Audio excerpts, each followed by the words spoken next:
reka twongere tubahe ikaze inshuti bakunzi ba One Nation Radio. Twizere ko aho muri mumeze neza cyane. Nitwa Simeon Stizo Muhumuza. Uyu munsi wa none turongera tuganire.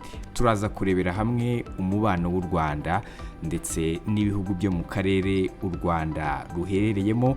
Uyu munsi turaza ariko kwibanda cyane kuri Uganda ndetse n'u Rwanda, nubwo bitari buze kuza kutubuza no gusuzuma uko ibindi bihugu bituranye n'u Rwanda bibanye narwo kuri uyu munsi wa none. Ni ikibazo bivugwa ko kimaze iminsi itari mikeya, gusa benshi bakibona nk'ikibazo cya vuba. U Rwanda na Uganda umubano wabyo ntumeze neza kugeza kuri uyu munsi wa none. U Rwanda rurashinja Uganda ko ishimuta abanyarwanda ikabakorera iyicarubozo ndetse ikanafasha abanyarwanda barwanya leta y'u Rwanda kubaha ubufasha. Byavuzwe kenshi ko muri Uganda benshi mu barwanya guverinoma y'u Rwanda ariho baca bakanapangira imigambi mibisha, naho Uganda yariko igashinja u Rwanda ko rwohereza intasi muri Uganda kugira ngo zijye gutata iki gihugu. Uyu munsi mu kiganiro ukuri wacu kuri One Nation Radio turaza gusesengura iki kibazo. Muri studio dufite abatumirwa batandukanye, buri umwe araza kuza kudufasha gusesengura neza iki kibazo.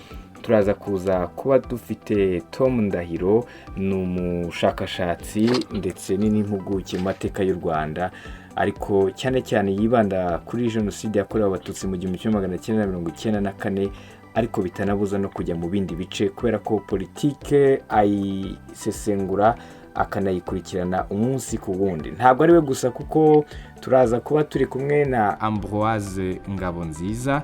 Uyu umuntu yavuga ko ari muri komite ya diaspora mu Buholandi, ariko yacyuye igihe mwaka ushize, ariko ni inararibonye ya diaspora nyarwanda yo mu gihugu cy'u Buholandi. Uyu munsi nawe turaza kuza kuba tubana, aze kuza kudufasha gusesengura iyi ngingo.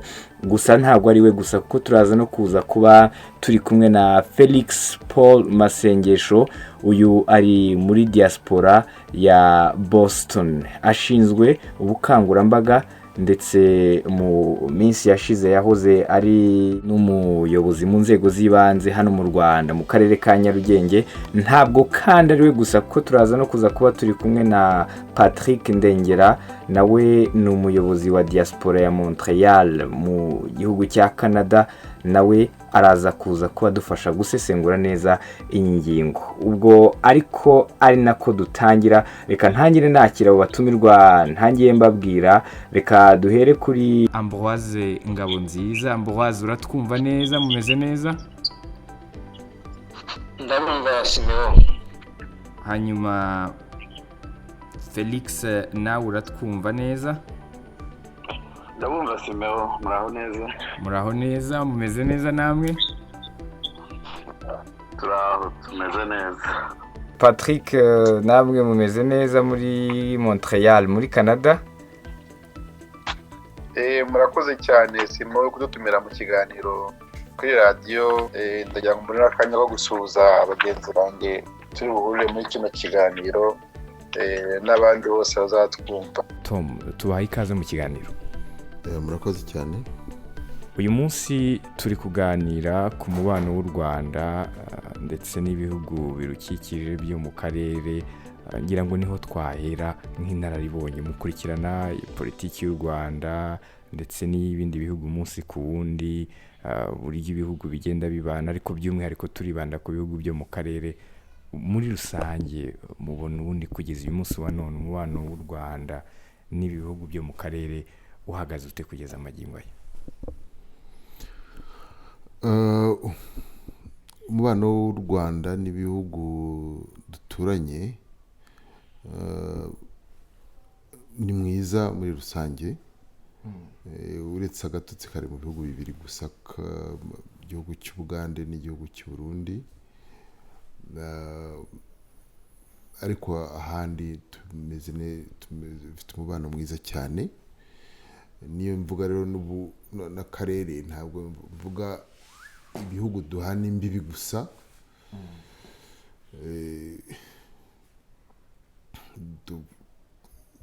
dufite akarere kitwa umuryango w'ubumwe bwa Afurika, urimo ibihugu birenze bitanu. Dufite Sudani y'Amajyepfo, dufite Kenya, Uganda, Tanzania, Burundi n'u Rwanda, ndetse n'igihugu cya Repubulika Iharanira Demokarasi ya Kongo nayo yasabye kujya muri uwo muryango. Ndizera ko icyo gihugu bazacyemerera kikaba umunyamuryango. Ni igihugu tubanye neza na Tanzania, tubanye neza, Kenya tubanye neza, Sudani nayo ni uko, Ethiopia, Somalia, Malawi n'ahandi. Ahantu hari igitotsi n'akantu n'utuntu tw'ingingimira dukeneye usanga ari Burundi, ariko kandi usanga bitanaturuka no ku Rwanda, bituruka kuri ibyo bihugu n'imyumvire yabyo yuko bishaka kubana natwe. Umuntu yavuga ko biterwa n'iki? Kuki ahandi usanga bimeze neza ariko byagira ku Burundi n'u Rwanda ndetse na Uganda n'u Rwanda ugasanga harimo ako gatotsi?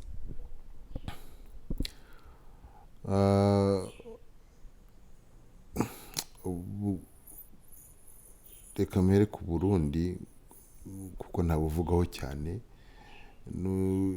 Ni igihugu gifite ibibazo byacyo bihagije byinshi, ariko kugira ngo wenda bumve ko nta kibazo kinini bafite, birabafasha kuvuga ko u Rwanda rubabaniye nabi. Ni ukuvuga ngo Burundi ruvuga ko u Rwanda rubabaniye nabi, bibafasha kumva ko bamerewe neza, cyangwa bashobora kuba bamerewe neza iyo batagira ikindi gihugu kandi ikibazo kiri iwabo. Reka ku Burundi wenda mbidekeraho kuko ibibazo by'u Burundi birahagije, ibyo bafite birahagije. Ku kibazo rero cy'Ubugande bitandukanye n'icy'u Burundi. By'u Burundi ni ibintu bya vuba,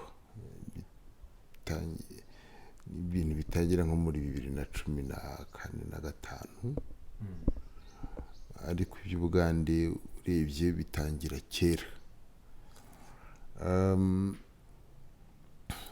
Umuntu yakwibaza atari ko se ni byatangiye ryari? Ubundi umubano wa leta y'u Rwanda n'Ubugande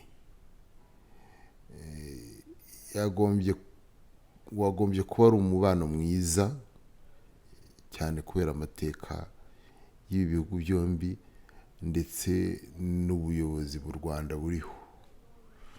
Ubuyobozi bw'umuryango wa FPR Inkotanyi, kuko niyo iri ku isonga. Hari indi n'imitwe ya politiki, ariko uri ku isonga, uri ku buyobozi n'umuryango wa FPR Inkotanyi. Uwo muryango rero ufite amateka n'igihugu cy'Ubugande, cyane cyane mu ntangiriro zo kwibohora. Ari imbere ya 90 hari abantu bari mu buyobozi, harimo n'umukuru wacu w'igihugu ndetse n'abandi bigeze kuba mu buyobozi bw'Ubugande mu ngabo. Ndetse twanavuga ko ni inama itangiza umuryango FPR Inkotanyi yabereye i Kampala kera muri 1987.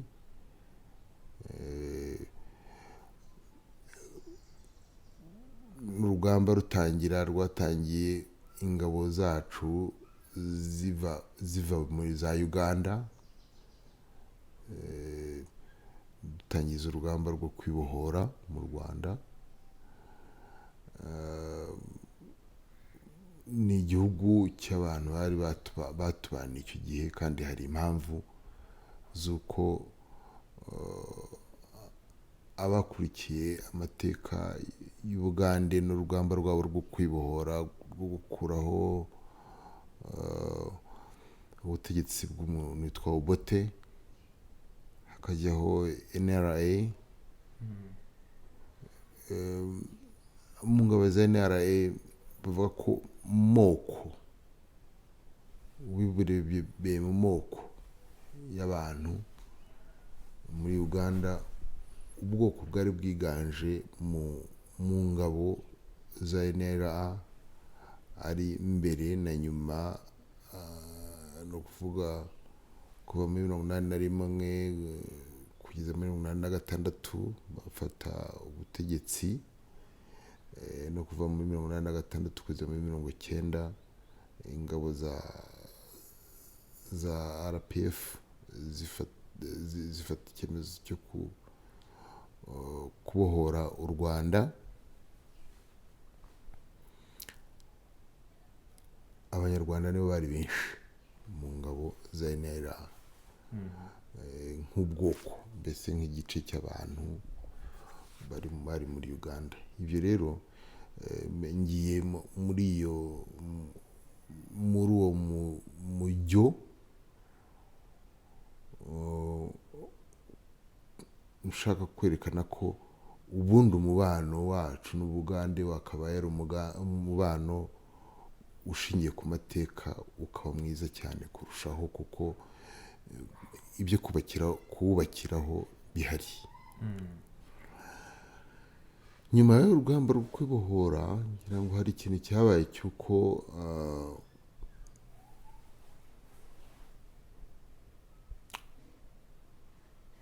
abategetsi bamwe b'i Bugande bumvise ko nkaho u Rwanda ibaye indi ntara yiyongereye ku Bugande aho kumva ko ari ikindi gihugu. Ibyo nkumva ko ariyo ntandaro y'ibibazo byinshi. Kuki babitekerezaga gutyo rero? Nakubwira ibimenyetso ko babitekereje, icyatumye babitekereza sinakimenya. Urumva? Ibimenyetso birahari yuko bumvaga ko u Rwanda rushobora kuba ari nk'intara yindi, ko bashobora gutanga amabwiriza ku Rwanda kandi ayo mabwiriza akakurikizwa uko atanzwe. Ibyo rero ntibyakunze. Ntumbaze ngo kuki babitekereje, kuko sindi mu babitekereje. Ndakubwira agiye ko hagaragaye ibimenyetso cy'uko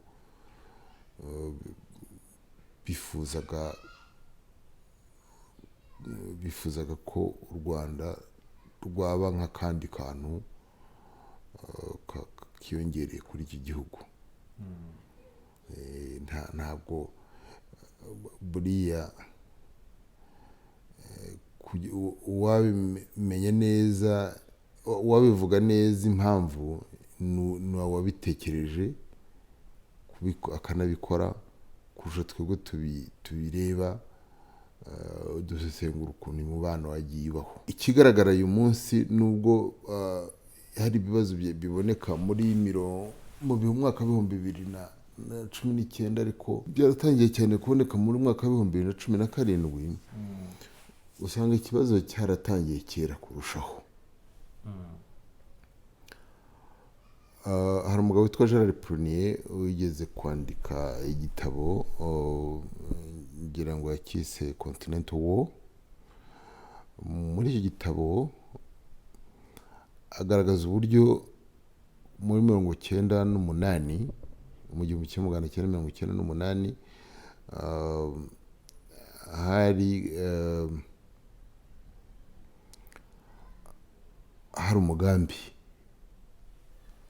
umugambi wa leta y'u Bugande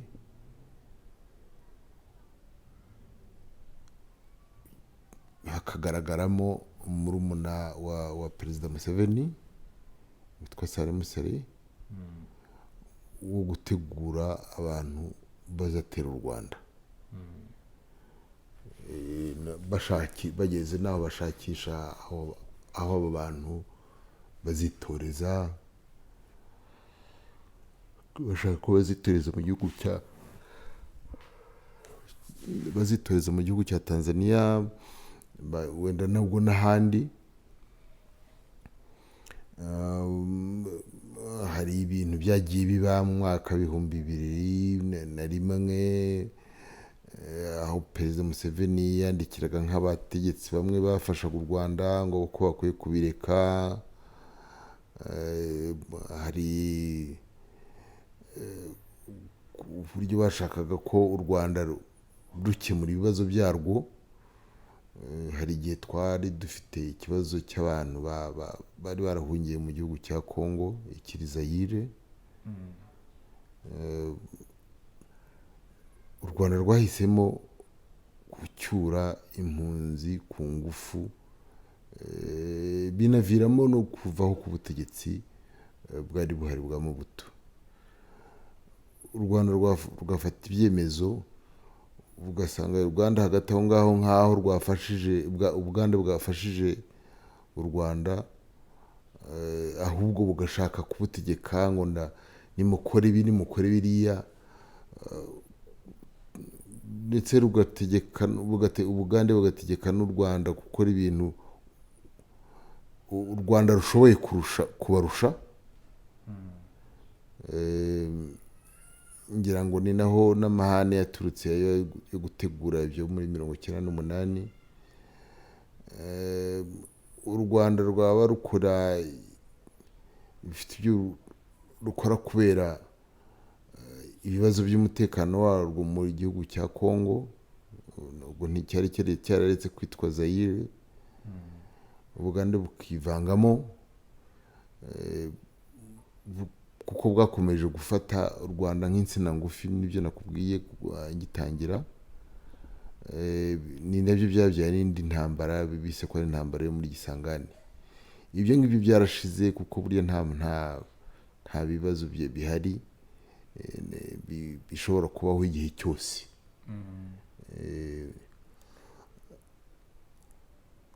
Tukabifata ko ngira ngo byafatwaga nk'aho ari ibibazo bishobora gushira, ariko byaje kugaragara ko kuri bo atari ibibazo byapfuye kurangira gusa. Hakomeje ako kantu ko gutegurana gufasha abantu batera u Rwanda, abantu bagomeye ubutegetsi bose, hafi ya bose. Ntawe nzi wavuye hano ngo ajya mu mahanga anyuze muri Tanzania, bose banyuze muri Uganda.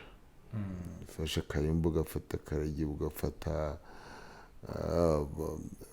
Furuma, ugafata Ndengenka, ugafata Jenerali Habyarimana, ugafata Charlotte Mukankusi, ugafata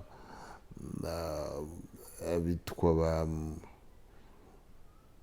Mupende n'abandi, ndetse n'abangaba baherutse kugarurwa bavanwa muri Congo, bari mu uyu Majoro Mudathiru. Bose n'abantu bagiye banyura mu gihugu cya Uganda. Kubera iki ariho baca rero? Umuntu yabyibaza akibaza impamvu mu bihugu n'ubundi bituranye n'u Rwanda bajya guca i Bugande. Kuki ariho baca? Niho baca kuko niho bakirwa.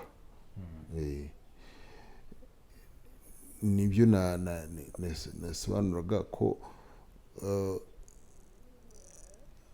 babikora bazi ko ariho bazajya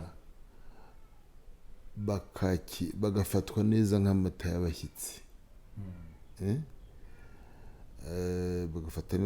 Bagafatwa neza nk'amata y'abashyitsi. Urumva ko muri minsi Rujugira arahakorera, Gasana yahakoreye, Mukankusi yahawe pasiporo y'icyo gihugu. Wenda n'abo bandi nizo bakoresha, ngira ngo na Kayumba nta gitangaza ko yabakoresha pasiporo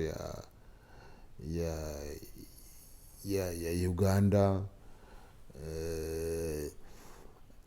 Abantu bo muri FDLR aba baherutse gufatwa, bafashwe bavuye mu nama i Bugande kubonana n'abayobozi bakuru n'ibindi.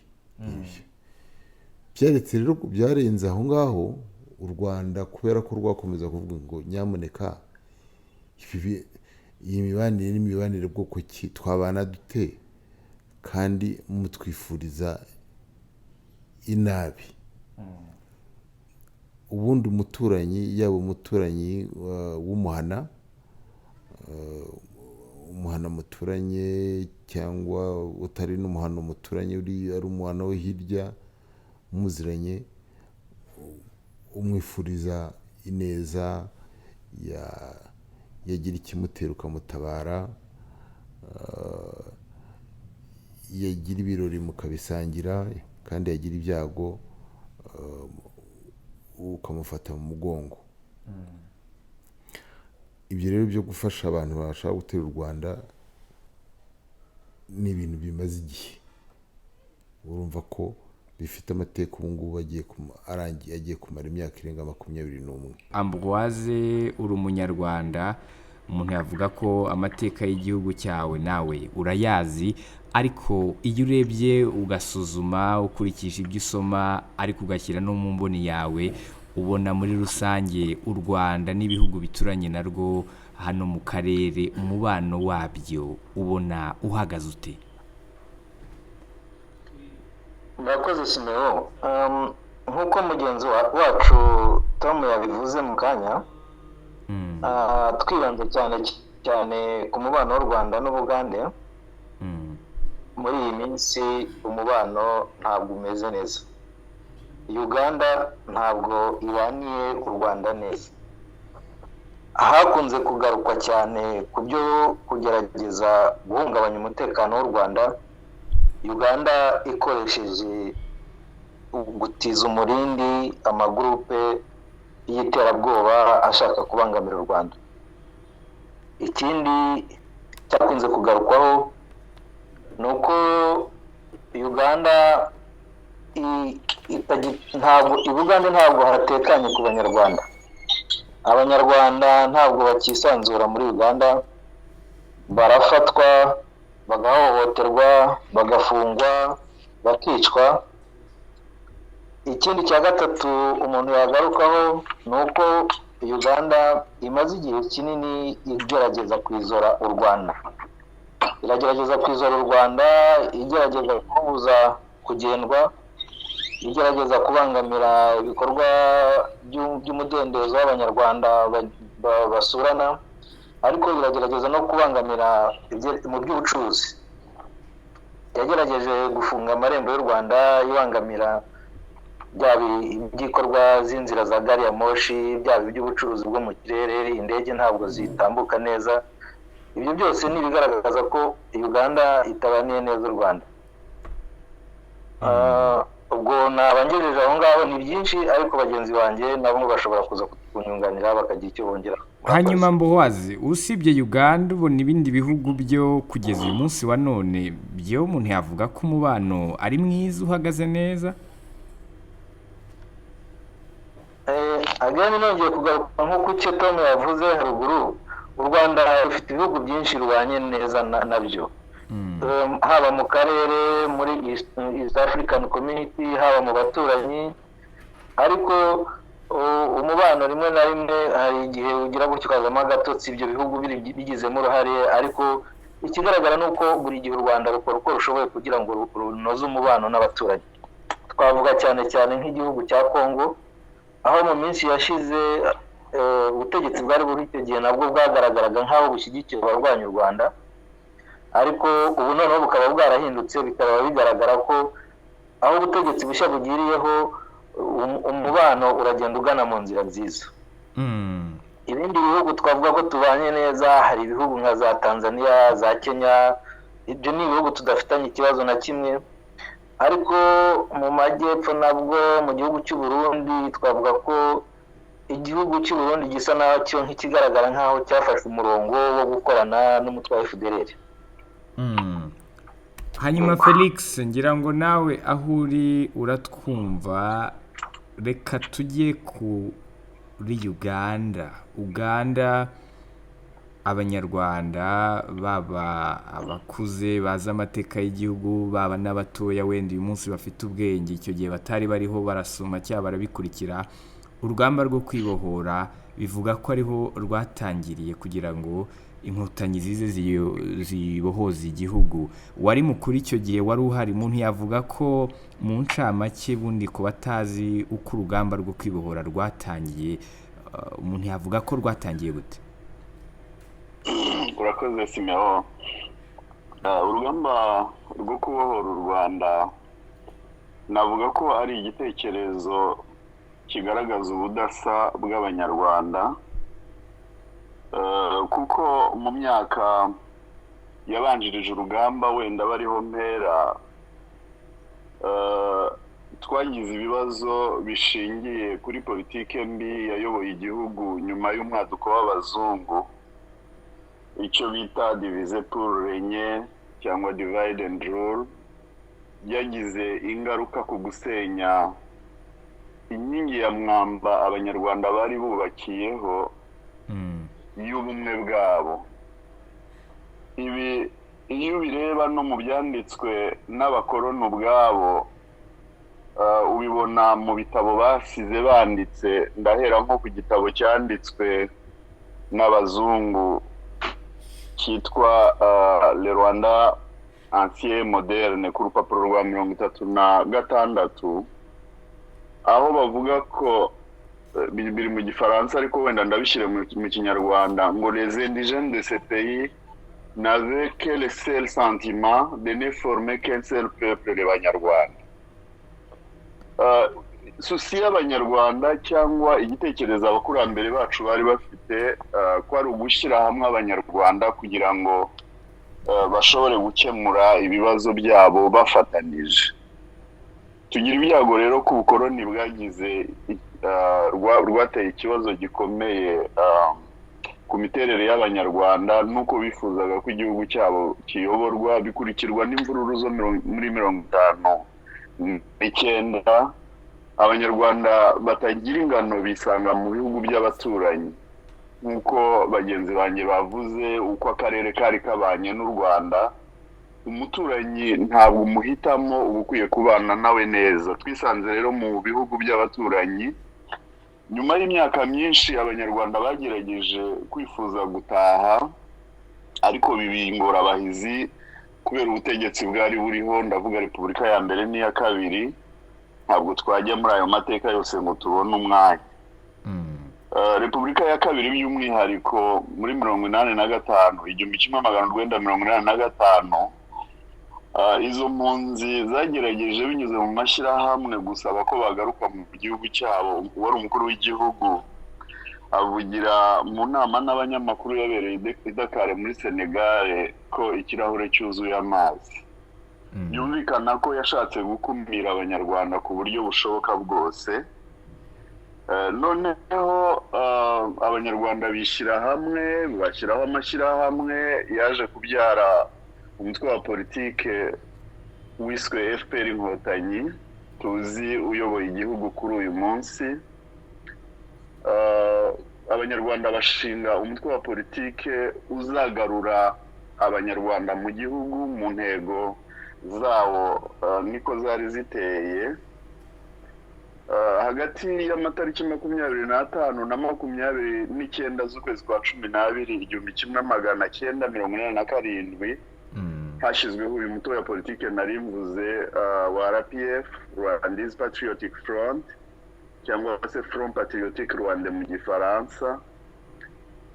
Uyu mutwe wa politike wari ufite intego zigera ku 8 ariko nkuko nabivuze nsa n'usasira amateka bwa mbere. Intego ya mbere ya RPF kwari kugarura icyo twatakaje ubumwe bw'abanyarwanda, ya nkingi ya mwamba navugaga yaduhuzaga twese. Hamwe rero n'izindi ngingo 8 zaje kongerwaho ya 9 yo kurwanya jenoside kuko ntabwo abanyarwanda igihe batekereza gushinga RPF bibwiraga ko tuzagera mu kaga kameze nka kuriya. Ndetse mu gushinga RPF hagendewe ku gitekerezo gikomeye cyo gusubira ku cyo leta y'icyo gihe yashubije ku kibazo cy'impunzi. Hafatwa icyemezo cya politike cyiswe Z option, aricyo gituma RPF urwego rwa politike rugira ishami ryitwa RPA, Rwandese Patriotic Front. Icyo cyemezo cya politike cyiswe Z option kwari ukuvuga ngo baramutse bemereye ko dutaha mu mahoro ni amahirwe, ariko batanemeye hagomba kuboneka indi nzira. Iyi nzira rero izana RPF, ingabo zahoze ari iza FPR, zatangije urugamba rwo kubohora u Rwanda itariki ya mbere Ukwakira 1990. Tukaba tuzi ko igice kinini cya RPA cyari cyarakuriye mu ngabo z'i Buganda, NRA, inyeshyamba zari ziyobowe na Museveni zakuyeho ubutegetsi bwa Perezida Obote. Mu nshamake rero navuga ko uru rugamba rwo kubohora u Rwanda n'intego RPF yihaye muri 87, 8 zongereyeho iya 9, ibitekerezo abanyarwanda bashyize hamwe n'ibyo biyoboye u Rwanda. Nkibwira ko icyerekezo turimo tuyobowemo na FPR ari nta makemwa, kuko iyo urebye igihugu mu myaka 25 ishize nyuma y'urugamba rwo kubohora u Rwanda, intambwe twateye irahambaye cyane. Nkaba mvuga ko muri make twakomereza ku murongo twihaye, twakomereza kuri gahunda za RPF zo gukomeza gusigasira ibyo twubatse, tugakomeza kubiteza imbere, ari ziriya nkingi 8 navugaga zigize intego z'urugamba rwo kubohora u Rwanda. Murakoze. Patrick, ngira ngo nawe iki kibazo waragikurikiranye aho uri, nubwo wenda utari mu Rwanda uyu munsi nanone, ariko ubu ugikurikirana. Iyo urebye nk'umusesenguzi ubundi ubona iki kibazo ku bwawe gikomeje guterwa n'iki, n'ukubera iki uyu mubano w'ibi bihugu byombi uyu munsi avuga ko udahagaze neza ku buryo bushimishije? Murakoze cyane Simeo. Muri East Africa Community ubundi burya bwo kugenda gukora regional integration ku buryo haba free movement y'abantu n'ibintu, ubuhahirane bugashoboka. Ariko Ubuganda kuba bufunga abantu bukabakorera torture abanyarwanda bajyaye, bituma uwo mubano udashobora kugenda neza. Bityo rero bigatuma ubugenderane hagati y'u Rwanda n'Ubuganda bigirana ikibazo kitoroshye. Ku byo bagenzi banjye bavuze rwose ni ukuri. Icyo nakongeraho ni uko Uganda kuba ifasha aba bantu bo muri P5 ntacyo bizageraho, kuko nabo ubwabo nta kode n'imwe ihari. Akaba RNC igizemo n'abantu sirikare bahoze muri RPF, abantu bose kugira ngo bahuze ntacyo na kimwe bashobora kugeraho, kuko ibintu by'abazakora ubwabo bazajya kurangiza bashwanye babiturikije. Ikindi bafite gikomeye ni intambara yego, nta n'umwe ushaka kuyoborwa. Mpamvu ubona bihora byaturitse ngo Kayumba Rudasingwa abashaka kungana Twagira mu ngo nose zabagenda, buri wese abashaka kuvuga ati ni ngiye uyobora. Ukongeraho n'abari muri Kongo bitwa ba FDLR bakoze genocide, bose bakaba ngo bagiye gukora ngo intambara hamwe ngo Uganda izashyigikira. Aba bantu ntabwo bashobora gutsinda, kuko ubwabo bose bashyize hamwe nta koze n'imwe bashobora guhuriraho ngo bavuga ati dufite ikintu kidushishikaje tugiye gutera u Rwanda. Ahubwo nkibaza nka Uganda ishyigikira abantu nk'abo, ahantu bishobora kwigeza, uretse ko na Uganda nayo idashobora gutera u Rwanda ku giti cyayo, ahubwo bakorewe gukora icyo bita proxy war, bakoresheje abandi bantu kugira ngo bahungabanye igihugu cyacu. Ariko rero ntabwo bashobora gukora full scale war nk'uko twayibonye muri Congo. Uribuka Kisangani ya mbere, ya kabiri, ya gatatu, aho u Rwanda rwakuzanyijeho na Uganda. Abaganda ntabwo bashobora gukora intambara yo kuzatera igihugu cy'u Rwanda, ko bazi neza ko Abanyarwanda bafite ingabo zikomeye, kandi iyo ntambara badashobora kuyitsinda. Niyo mpamvu banyura ku ruhande bakoresha izo za proxy war. Rero nkaba nibaza ko ibyo Uganda irimo byo gufunga Abanyarwanda, byo gushyigikira iyo mitwe irwanya u Rwanda, ni ibintu bibangamiye cyane politike yo guhuza East Africa Community ngo dukore regional integration. ubu ngubu turi afurika yose gutegura zone de libre change muri afurika ya free movement of goods and people, kandi zikatangijwe n'umukuru w'igihugu cyacu perezida Paul Kagame igihe yayoboraga African Union. Ubu ngubu abanyafurika barabyumva. Ntabwo rero Uganda iri gukurikira umurongo ubwo kugira ngo abantu twese tubane, ubucuruzi bugende, abantu bagende neza. Rero niyo mpamvu usanga izi ntambara zidindiza Afurika, nako imyitwarire ya Uganda idindiza Afurika cyane. ngira ngo Ambroise uratwumva neza aho uherereye. Hari tariki 21 Kanama 2019 habaye inama yahuje u Rwanda, Ubugande, ndetse harimo bakuru b'ibihugu byombi, ariko haza kuzamo n'abandi bakuru b'ibihugu. Inama yari yabereye i Rwanda muri Angola, iza kuza guhuza abakuru b'ibihugu barimo na perezida wa Angola Joao Lourenço, hazamo Museveni wa Uganda, hazamo perezida Paul Kagame w'u Rwanda, hazamo Felix Tshisekedi wa Repubulika Iharanira Demokarasi ya Kongo, ndetse na perezida Sassou Nguesso wa Congo Brazzaville. Mu byari bigiye kwigirwa hamwe harimo ko umubano w'ibihugu byombi uri bwongere kuza kunozwa, ukaba wabasha kongera kumera neza kubw'inyungu z'abaturage ndetse n'inyungu z'ibihugu byombi. Umuntu yavuga ko nyuma y'iyo nama uyu munsi wa none hari umusaruro byatanze, cyangwa biracyari uko byahoze? Mu mboni yawe nk'umusesenguzi ubibona gute? Yewe uko mbibona Simeon, ndabona navuga ngo mu kinyarwanda navuga ngo urwishe ya nkarura cyayirimo, kubera ko nyuma y'iyo nama wari umaze kuvuga hateganijwe kuzongera kuba indi nama. Ariko ibyo dusoma n'ibyo twumva nuko itariki iyo nama yagombaga kubera aho yarenze, kandi iyo nama ikaba yaragombaga gutumirwa na Uganda.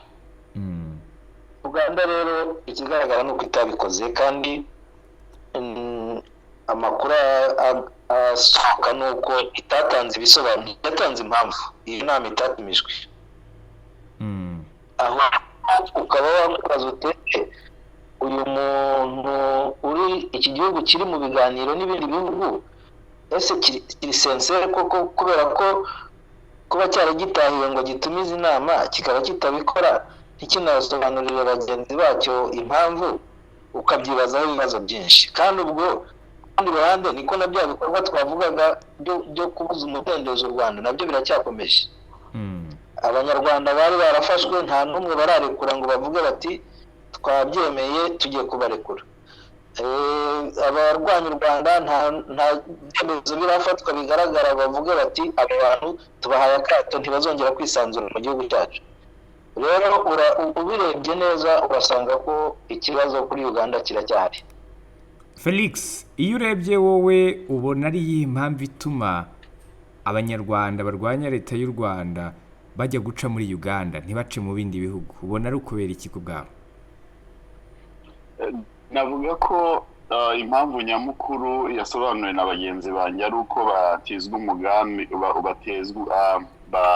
batizwa umugambi cyangwa bafashwa n'abategetsi b'icyo gihugu, bagakomeza kwibwira ko ahari mu ndoto zabo bazashobora kugera ku guhungabanya umutekano w'u Rwanda.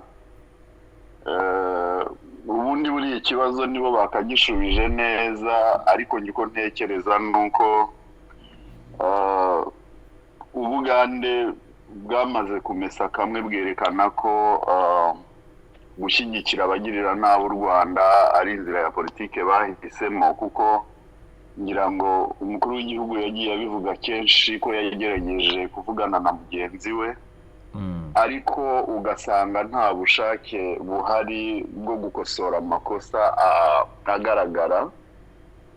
Kandi icyo buriya umuntu aba akwiye kureba ni ukuvuga ngo ku ruhande rwacu twibona dute. Babivuze bagenzi banjye, abategetsi b'Uganda barahohotera abanyarwanda, ariko nta muntu w'umugande urahohoterwa mu Rwanda. Ese ubundi ubona bishoboka ko aba bantu batera u Rwanda bakarutsinda? ibyo ni ibintu navuga ko byaba ari inzozi zitazigera zishoboka kuko nk'uko bisanzwe mu mahame y'u Rwanda abifuje kurugirira nabi bose ntawe byahiriye kandi u Rwanda ruratera ntiruterwa. Navuga ko nta mpamvu n'imwe igaragara yahagurutsa abantu baza gutera u Rwanda ngo batsinde kuko abanyarwanda bose b'ingeri zose bazi icyerekezo turimo kandi baragishyigikiye. Nakubwira ko kugira ngo ushobore gutsinda urugamba uzane impamvu ku meza. Iyo mpamvu rero ntayo mbona mu by'ukuri, nta nubwo mbona icyo baba barwanira, nta nubwo mbona na rimwe umuntu wagize igitekerezo cyo kugirira nabi u Rwanda byaguye neza cyangwa byafashije. Ntabwo ntekereza ko bikwiye kwibwira ko hari icyo bazageraho. Icyo umuntu yababwira ni ukureka guta igihe. Ambowaze, ngira ngo nawe utuye mu Buholandi ariko si naho gusa, n'ahandi hirya no hino hanze y'u Rwanda hagiye harimo abanyarwanda bamwe barwanya leta y'u Rwanda. Ibi bintu by'iterabwoba aba bantu bo hanze benshi biyita ngo ni opposition, ariko kuki benshi bakomeje gutya mu iterabwoba ubona biterwa n'iki? mbere yuko ngusubiza iki kibazo reka mbanze ngaruke gato ku cyo mugenzi wanjye amaze gusubiza. Wamubajije ugira uti ni kubera iki Uganda ikomeza kuba indiri y'abarwanya u Rwanda. Dusubiye inyuma gato muri ya mateka yatubwiye avuga ukuntu byageze ahantu bafata Z option. Kiriya gihe Uganda yerekanye ko yari ishyigikiye koze y'abo Banyarwanda, yeretse ko yari bashyigikiye, ko yari bari inyuma. Noneho aho igihugu bamaze kubohora igihugu, uko imyaka yagiye yegera imbere, byaje kugaragara ko Uganda yari ifite agenda kashe, yari ifite umugambi wayo itari uwo gufasha Abanyarwanda kugira ngo babone igihugu bisanzuramo, ahubwo kwari kugira ngo babone igihugu, Uganda ibone igihugu igira ingaruzwa muheto. Kuba rero kugeza uno munsi u Rwanda rutaremerera Uganda kuba ingaruzwa muheto, niyo mpamvu Uganda ihisemo uno munsi kuba yakorana n'imitwe irwanya u Rwanda kugira ngo irebe ko byibuze iyo mitwe yo ubwayo yafasha Uganda kugera kuri izo ntego zayo.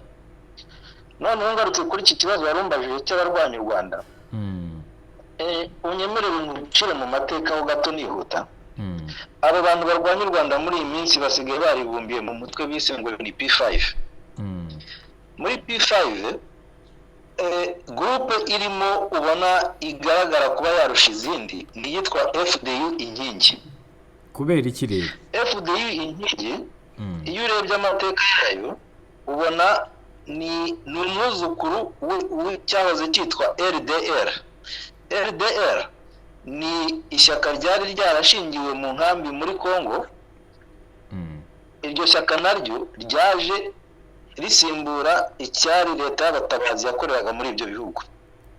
So urumva biroroshye cyane gukora connection hagati ya FDI inkingi y'uno munsi n'aba bantu bahunze u Rwanda bamaze gutsemba abatutsi bagahungira muri Congo, bakagenda bagerageza gushakisha buryo ki bagaruka, bigenda bibagora, bagenda bahindagura amazina, bakaza no gushyiraho n'imitwe irwanya u Rwanda irimo za FDLR na Rudurunana. Noneho uno munsi rero abo bantu muze bari hano muri bino bihugu by'i Burayi abenshi ni abantu bari ku maliste ashinjwa genocide. Ubutabera bwo mu bihugu by'i Burayi buba bushaka kubafata kugira ngo bashyikirize leta y'u Rwanda cyangwa nabwo ubwabwo bubacira imanza. Mu kwisobanura nta kindi gisobanuro batanga uretse kuvuga bati twebwe turi muri FDI, turi abantu bari muri opposition, turwanya u Rwanda, nimudufata muraba muduhaye u Rwanda kugira ngo rutugirire nabi kuko turi muri opposition. Icya genocide bakagishyira ku ruhande, ahubwo bakavansiye turushaho kuvuga ngo bari muri opposition. Rero kuba bari muri FDI ni nk'ikoti bambaye gusa ryo kugira ngo ribakingire ubwo butabera burekereje bushaka kubafata ku wundi. Iyo FDI intego zayo muri make ntabwo ari zo kugira ngo bazafate ubutegetsi, ahubwo ni ukugira ngo buke kabiri barebe ko bakomeza kugenda bihisha ubwo butabera bubashaka. uretse FD muri iyo P5 harimo n'izindi groupe nka RNC. iyo urebye kwibayeho muri iyi minsi ni group, uretse ko n'abayigize ari abenshi bavuye mu Rwanda bakoze ibyaha nabo bakurikiranwa, ariko n'uburyo bubayeho ni abantu kumvikana byarabananiye, bahora bashwana, barapfa imisanzu, bagapfa kuyoborana, ubwo ejo bakaba barashwanye, bamwe bakirukanwa bagatangira kugambanirana. Yewe amakuru yo muri iyi minsi aho agana nuko bigaragara ko bizajya birangira banicanye. Abo bantu rero ntabwo ari abantu batera u Rwanda ngo barufate, kuko nabo ubwabo ntaho bari, ntibabayeho neza. Urakoze cyane nawe Ambroise. Tom, hari ibindi bikiri kuba birimo gukomeza guhohotera abanyarwanda, iyo ubirebye mu mboni yawe ubona bihagaze bite? Umuntu yavuga ko uyu mubano uhagaze ute kugeza ubu?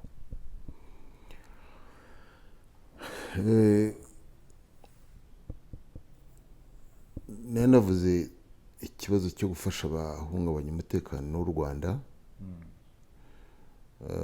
ariko si cyo cyonyine cyabaye. Habayeho kubangamira amajyambere y'u Rwanda, nko kwemera umuyoboro w'amashanyarazi ava muri Ethiopia, inzira z'indege, nko guca Entebbe ujya i Burayi, ikibazo cy'umuyoboro wa gari ya moshi, ibintu byo mu modoka anyura muri Uganda ajya nk'i Mombasa atwaye ibintu, cyangwa avuye hano agiye muri Kenya atwaye nk'amata, ugasanga byabaye ibibazo. Haza kwiyongeraho noneho no gutangira gufata abanyarwanda bakabafungira ubusa, bakabafunga, bakabababaza, bakabica urubozo, kubashyira muri gereza bababeshyera ibintu ntibabashyire mu butabera kugira ngo wenda baburanishwe, niba bakekaho bafite ibyaha baburanishwa. Byageze aho ngaho u Rwanda rusanga nta kundi, niba hari abantu ububwira ntibumve, ubusanzwe mu mibanire y'abantu ndetse n'ibihugu, iyo abantu bananiwe kumvikana bashaka abantu babumvikanisha. Niko kubera amahirwe y'u Rwanda kugira n'umuyobozi wumvwa,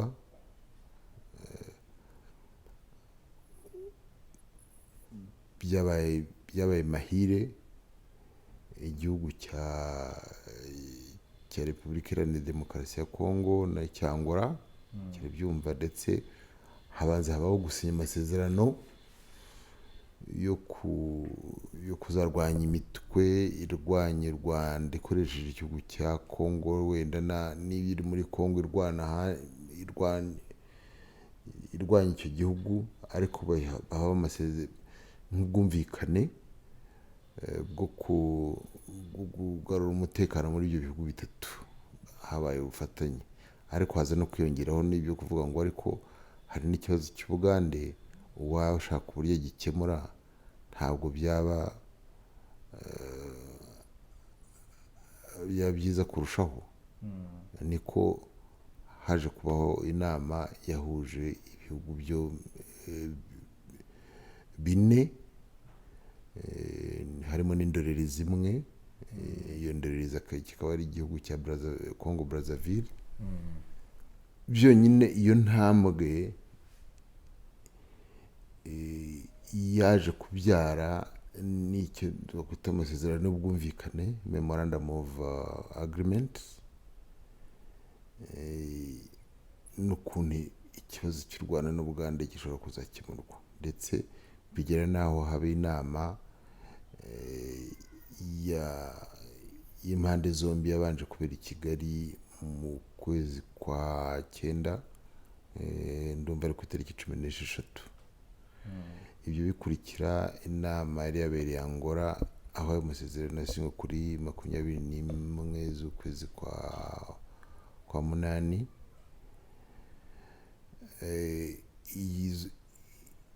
Muri ayo masezerano y'ubwumvikane icyo ubonamo nuko ibibazo u Rwanda rwagiye ruvuga byitaweho,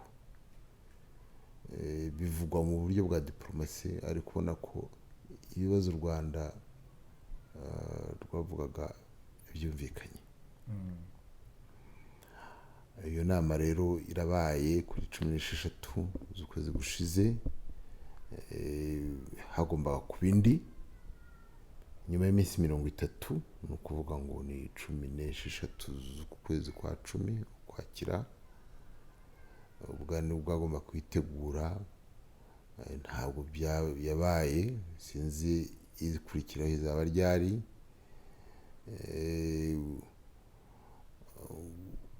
Ubushyamirane ntabwo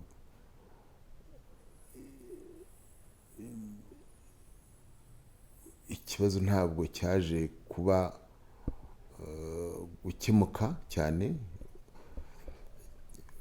ko mu byari byasabwe nuko abantu abanyarwanda bafunzwe barengana mu gihugu cya Uganda bari bakwiye kurekurwa.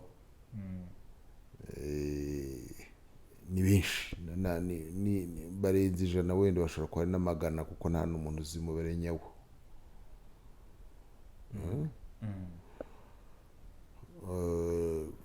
Vuba twumva ko ngo bamwe bavanye aho bari bafungiye bakajya mu bigo by'ubuyobozi bushinzwe ubutasi mu ngabo za Uganda, buzwi ko ari nabwo bufasha uriya mutwe w'iterabwoba wa RNC, ngo babajyana muri polisi, ariko abavuzwe ni 35.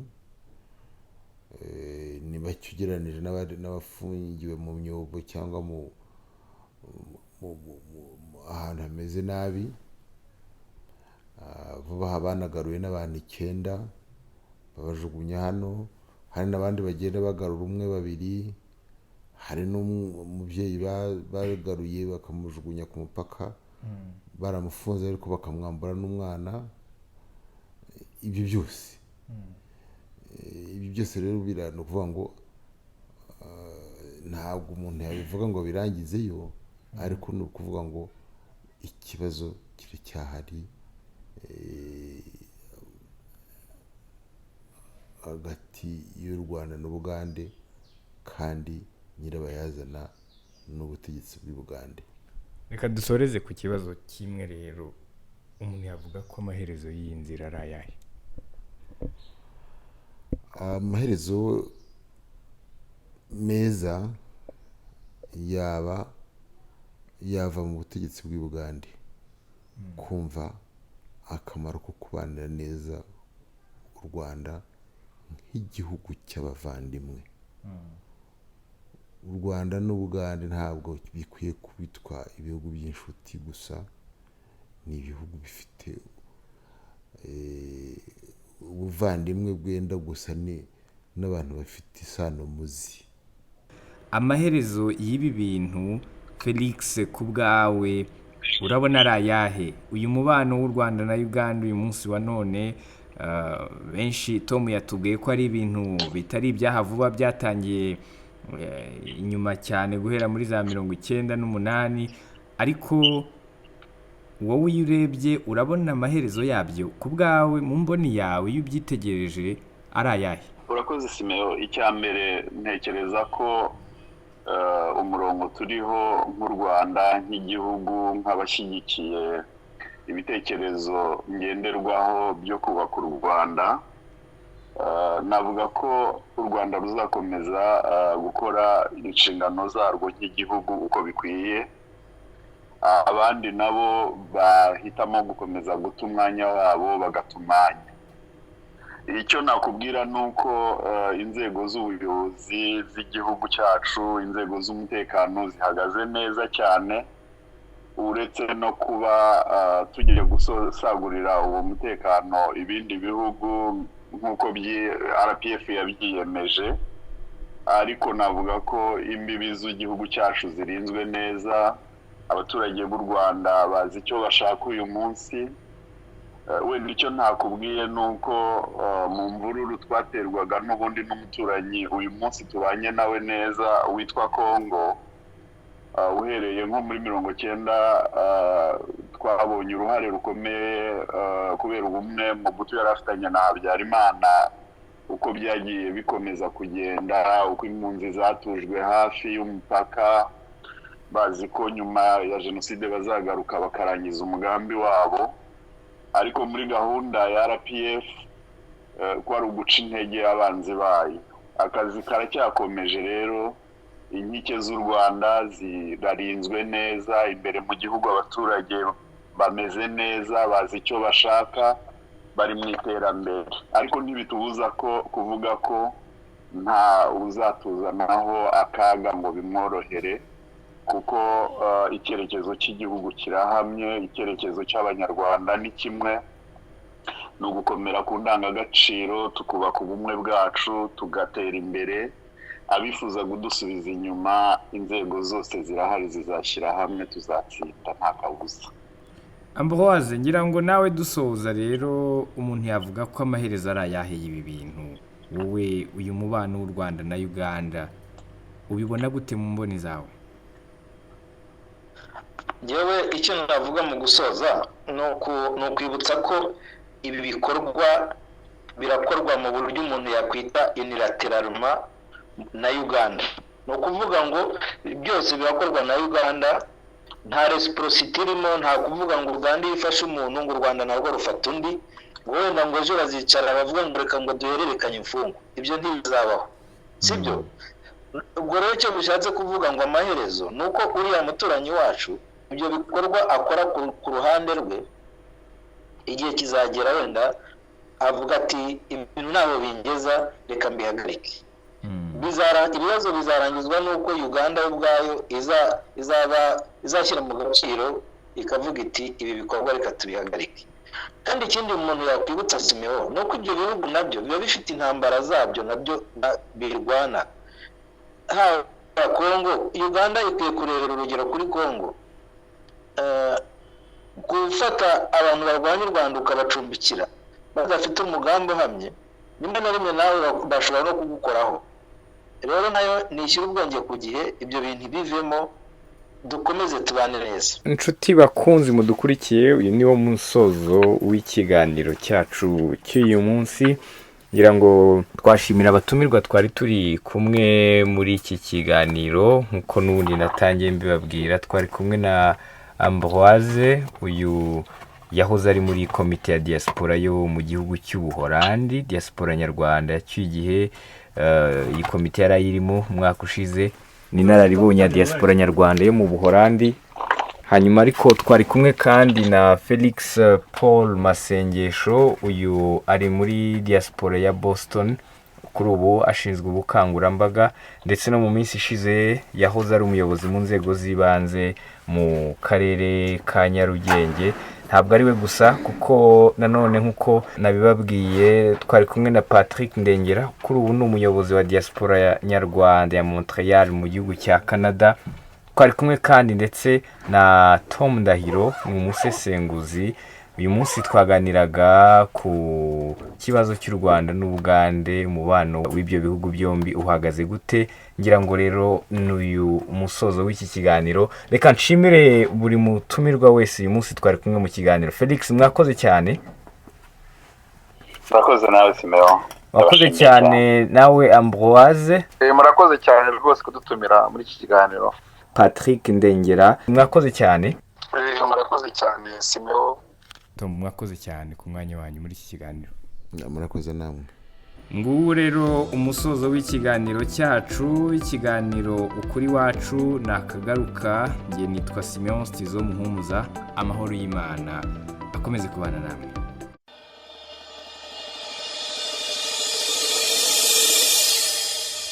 Iki ni ikiganiro ukuri wacu. Ikiganiro ukuri wacu kigamije gusobanurira abumva One Nation Radio ukuri kubiriho ibibera mu Rwanda, kikanatanga ishusho nyayo ya politike y'u Rwanda ku bari hanze yabo.